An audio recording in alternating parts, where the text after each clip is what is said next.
মহিলারা মাসিক অবস্থায় মুখস্থ থাকা কোরআন তেলাওয়াত করতে পারবেন কিনা, যেহেতু কোনো নারীর প্রশ্ন সম্ভবত, এটার উত্তর আমরা দিয়ে দিচ্ছি। মহিলারা মাসিক অবস্থাতে কোরআনে কারীম তেলাওয়াত করবে না, এটাই হলো জমহুর বা সংখ্যাগরিষ্ঠ ইমামদের মত।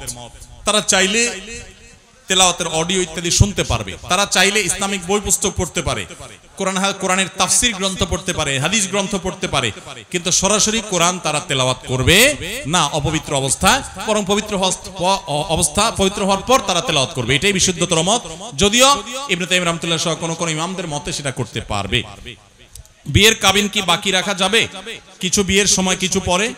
বিয়ের কাবিন বলতে এখানে মোহর বুঝাইছেন, বিয়ের মোহর বাকি রাখলে বিয়ে হয়ে যাবে, বিয়ের মোহর বাকি রাখলে বিয়ে হয়ে যাবে, কিন্তু মনে রাখতে হবে বিয়ে করে মোহর বাকি না রেখে নগদ আদায় করে দেওয়াটাই উত্তম।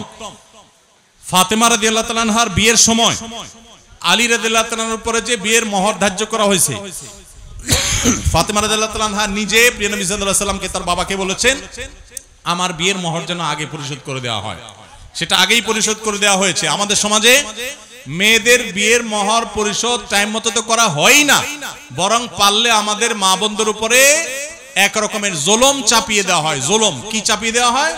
জুলুম কিভাবে? মোহর তো দেওয়ার নামগন্ধ নাই, ধরে 10 লাখ 20 লাখ 30 লাখ, আপনাদের চিটাঙ্গে এগুলো আরো বেশি, 20 লাখ 50 লাখ 1 কোটি টাকা মোহর ধরে, ওই ছেলের পেটে পাড়া দিলে 10 টাকার নোট বাইর হবে না, কিন্তু মোহর ধরে কত? 10 20 লাখ 50 লাখ। এটা জায়েজ নাই ভাই, যেটা পারবেন সেটাই মোহর দিবে, ধার্য করবেন, এবং মোহর নগদ দিয়ে দেওয়া উত্তম।